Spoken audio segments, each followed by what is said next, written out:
in Pennsylvania, and I can tell you, all eyes are on Pennsylvania, right? It's an important state. You feel it, you see it. It was an absolute pleasure to serve as the ambassador to the United Nations and defend the country that we all love so much.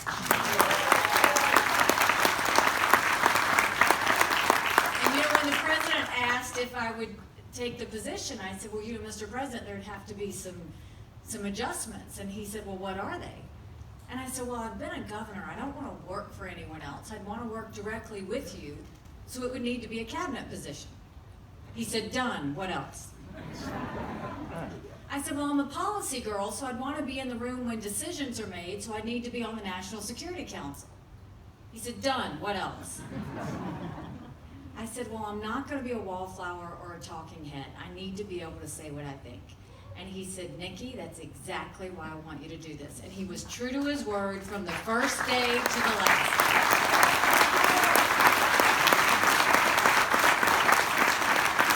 But it's never a dull moment when you serve and work with the President of the United States. He can always be interesting. And so the first year that I was at the United Nations, we have what's called High Level Week. And that's when every leader of every country comes to New York, brings their delegations all to give their foreign policy speech to the world. So it was really important that the president come across strong and that we define where America was going and what we were trying to do. And so we had meetings all scheduled, we had a speech and everything. So he called me the Sunday before. He said, all right, Nikki, are we ready? And I said, yes, sir, we've got the meetings all set up. I said, you're good to go. I said, he said, well, did you see the speech? And I said, I did, it's fantastic, and it was. I said, Mr. President, I just want to remind you that the United Nations is a different kind of place. It's where thieves, murderers, and dictators come to, bash America. So they're not gonna clap for you. He's like, I got it. He goes, but I need to ask your advice about something. I was like, yeah, what is it? Now keep in mind, this was during the time when North Korea was shooting off ballistic missiles every other weekend. Real tense time, very scary at the time. He said, what do you think if I refer to Kim as Little Rocket Man in the speech?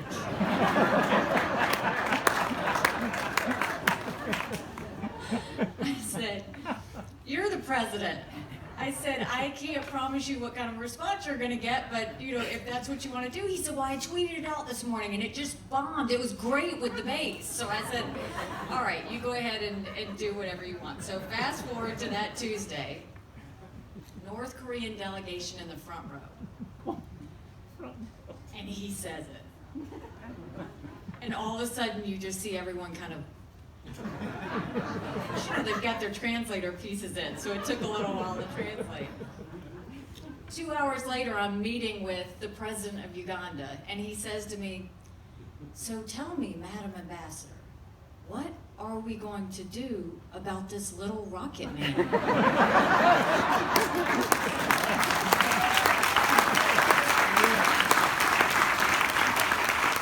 Before the week was over, every leader from every country was referring to him as Rocket Man. So his name calling is international, and it sticks, I'll tell you that. I don't think that the president gets enough attention on what he's done with foreign policy. Because during that time, when North Korea was shooting off ballistic missiles every other weekend, it wasn't just the peninsula that we had to worry about war on. I mean, intelligence let us know that Americans were vulnerable and that we were very concerned about it. But the president found a way to be strong against Kim. We passed the largest sanctions on any country in a generation, and we're not seeing those ballistic missile tests anymore. That's the type of leader he has been. Look at China. China has become a massive surveillance state, huge human rights abuser, had tried to take advantage for America for so long through the World Trade Organization and everything else. Every other president thought that if we were nice to them, that they would suddenly become like us. the president acknowledged they don't want to be like us. They're communists. They're going to continue to be communists, and he's holding them accountable, from intellectual property to them trying to take advantage of the United States. Go to the Iran deal. Do I need to remind you that we sent literally planes of money to the leading sponsor of terrorism? And in return, they took that money and they caused havoc in Syria, in Iraq, in Lebanon, in Gaza. All of these places they were doing that. I went to Vienna for the president to find out exactly what the inspection mechanism was doing. They basically said they weren't allowed to check the universities where we knew the research was happening, and they had to give 30 days notice before they visited any site. The president said, we're done with that. They're violating UN resolutions. They're causing havoc around the world. He got out of the Iran deal.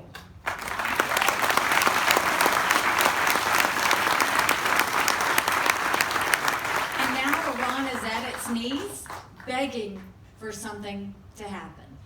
You know, you look at all of these things, and that's what true leadership is. For decades, presidents, Republican and Democrat, tried to get peace in the Middle East.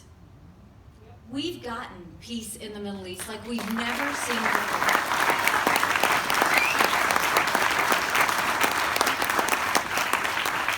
It came from a few things. First of all, the first foreign policy speech the president made was to the Arab Summit.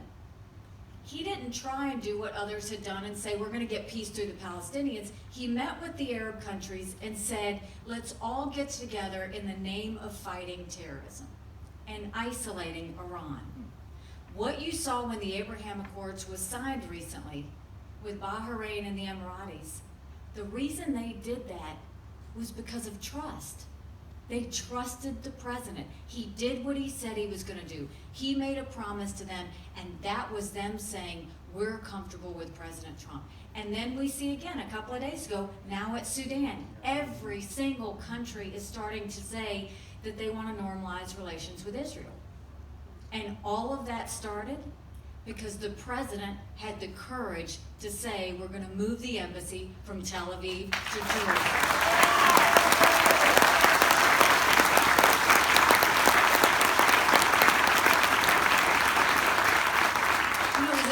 You should know that in the National Security Council, 14 people when the president's making that decision, only 3 of us thought he should move the embassy.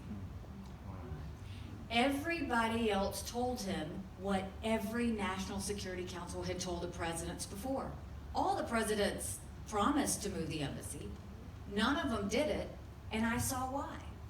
Because the conversation was, Mr. President, you can't do this or people will die.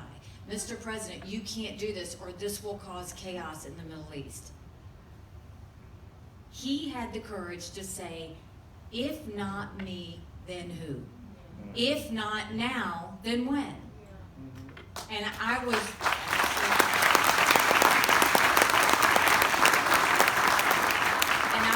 proud to cast the American veto when the entire world condemned us for moving the embassy. And what we said was, we can put our embassy wherever we want. We put our embassy in capitals in every country around the world. Jerusalem is the capital of Israel, and that's what we're getting ready to do. And I'll tell you, absolutely. The president acknowledged a truth. He started to put the facts out there. Now, after we were condemned by the entire world, I did say that there was a new sheriff in town and I was going to be taking names, and I meant it. And I went with my staff and we compiled a book. We listed every country that belonged to the United Nations. We listed the percentage of vote that they voted with us or against us. And then we had a column for how much foreign aid we give them.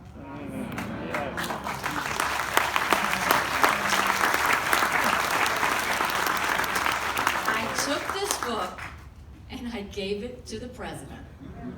He lost his mind. He's flipping pages, yelling out countries, saying, why are we giving money to countries that say death to America? And that's the key is, and what I told him then was, it's not that we give foreign aid based on a UN vote, but that should be one of the things. We should be strategic. We should be smart in who we partner with. We were giving $1 billion in military aid to Pakistan. Now, I'm the wife of a combat veteran. Pakistan was harboring terrorists that were trying to kill our soldiers. We don't give that $1 billion to Pakistan anymore. The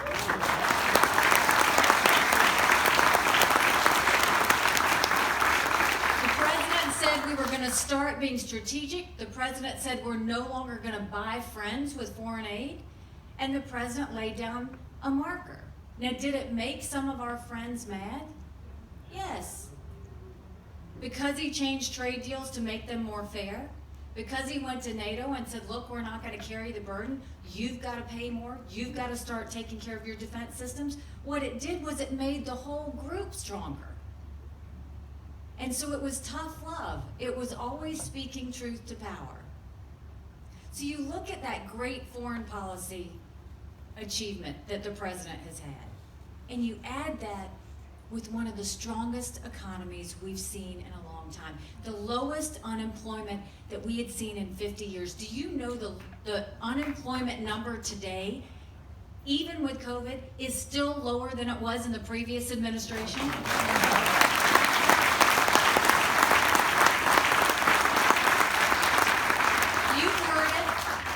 African Americans working, more Hispanics working than ever before, more women starting businesses than ever before. Our retirements got fatter. We felt like we had more money in our pocket. He gave us the tax cuts. All of the difference that he made. So why is this election so important? Because it's a time for choosing. It's never been so stark between candidates. This is the difference between a conservative court and a liberal Supreme Court, where they are not denying that they want to go and pack it. How about Amy Coney Barrett?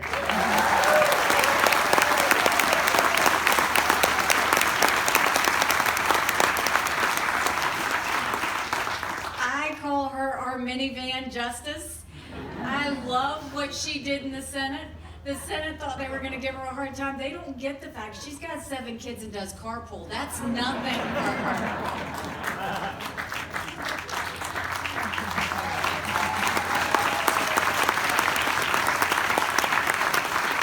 It will truly be a celebration when we can talk about Justice Barrett. The other differences, the difference between law and order and lawlessness, riots, and defunding the police. The difference between education being in the hands of parents versus education being controlled by the government.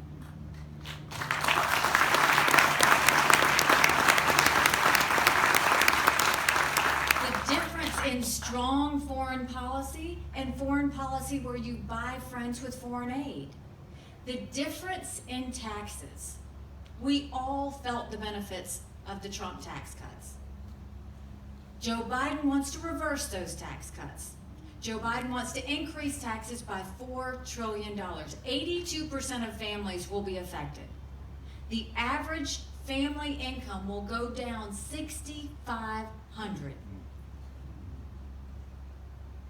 Now, do you know next year there's going to be a new budget chairman? And as we're all fighting for the president, I've been around the country fighting to keep our Senate. Because if the president wins, we've got to make sure he's got a strong Senate that can hold him. If the Republicans keep the majority, the budget chairman will be Lindsey Graham.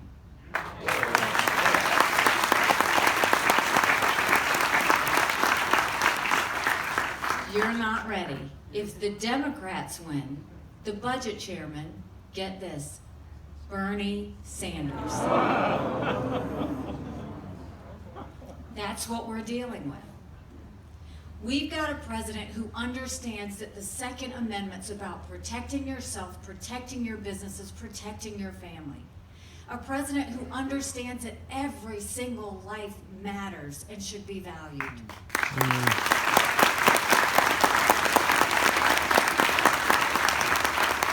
A president who understands that free enterprise is the goal for America not going towards socialism.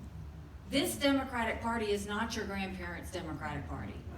It's extremely progressive, and they think government can do better than private sectors or individual people any day of the week. The second you give control of your health care to government, you literally are turning over your life to government. Do you know why they want Obamacare so bad? Do you know why they fight to keep that individual mandate? 30%, a third of the money from Obamacare goes to 3 states. You know what they are? New York, California, Massachusetts, Chuck Schumer, Nancy Pelosi, Elizabeth Warren. That's what's happening with that. And then the one that is really amazing, Joe Biden says himself that he wants to get rid of fossil fuels and ban fracking. Did you know Kamala Harris sued President Obama to stop him from fracking? They're not talking about the fact that she literally is the most liberal senator in the Senate. But 300,000 Pennsylvania families would be affected by that. That's not okay. We can't have that. So there's a lot at stake with this election. And I was born the daughter of Indian parents who reminded my brothers, my sister, and me every day how blessed we were to be in this country. They came here legally. They put in the time. They put in the price. They are offended by illegal immigration. They are offended by those who don't follow our laws.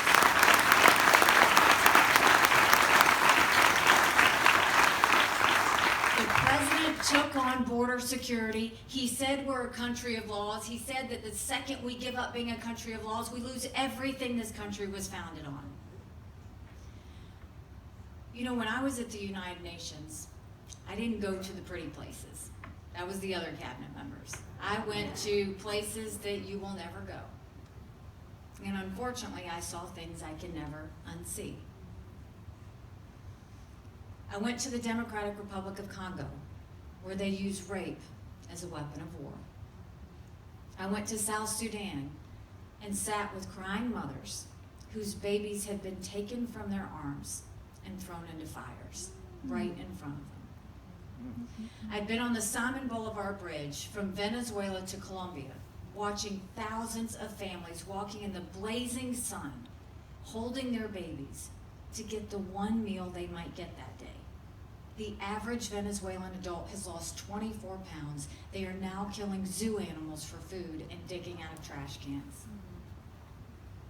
I sat in Syrian refugee camps with people whose family members had been killed by chemical weapons. Let me tell you, folks, the reason that this election matters, but what we all have to remember, is that even on our worst day, we are blessed to live in America.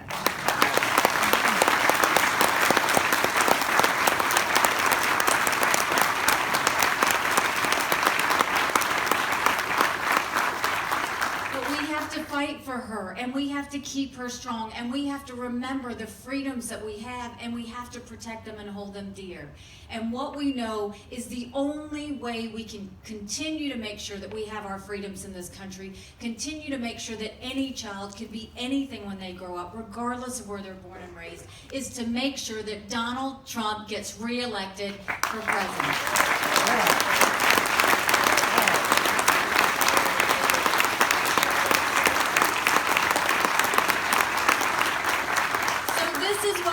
You to do. I know that you all took time to come out today, and we're incredibly thankful for that. I know you've got your Trump gear. I know that you're out there talking with your friends about voting, but it goes a little bit further than that. I need you to go to your email list. I need you to send them the link on how to vote. You would be shocked at how many of your friends and family will tell you who they're voting for or discuss voting, but they really don't know where to go or what to do. In Pennsylvania, you've got until the 27th to get an absentee ballot that you can then go drop off. make sure you let them know that. And then make sure you let them know you're fighting for America and that you're voting for Donald Trump for president. Thank you very, very